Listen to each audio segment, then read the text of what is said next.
Pernah nggak sih kamu scroll di Facebook terus tiba-tiba muncul video yang bikin kamu mikir, ah seriusan ini ada di internet. Kayak orang joget nggak jelas, terus captionnya sok inspiratif.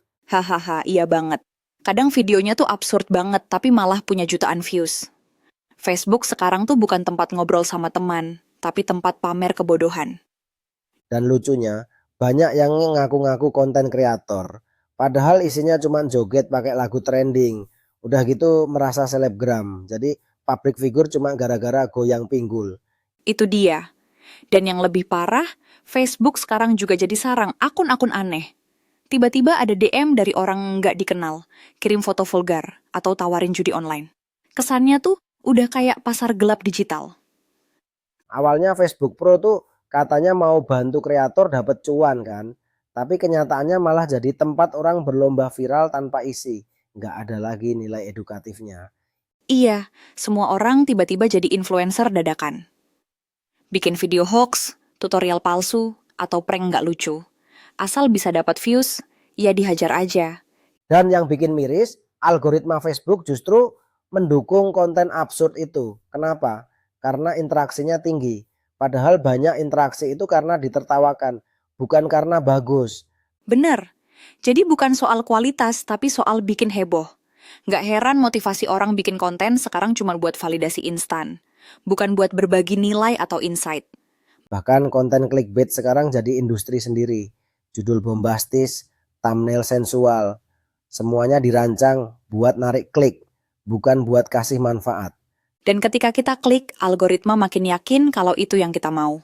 Akhirnya isinya itu-itu aja.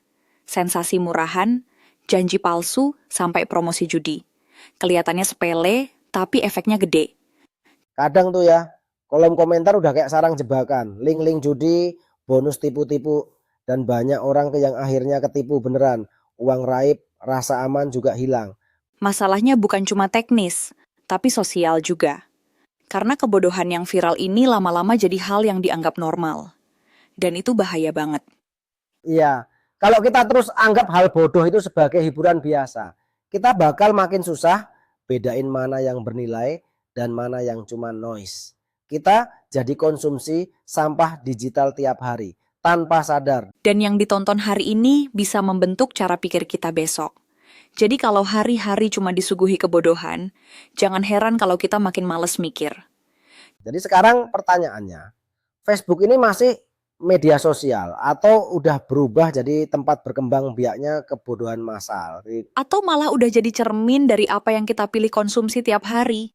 Karena kalau kita nggak mulai tuntut kualitas, ya bersiaplah hidup di tengah banjir konten murahan. Mungkin tantangan terbesar kita bukan melawan algoritma, tapi ngelawan normalisasi kebodohan yang makin diterima. Setuju? Setuju banget. Karena di dunia digital sekarang, viral bisa apa aja. Tapi nilai, kualitas, dan substansi harus tetap kita pegang.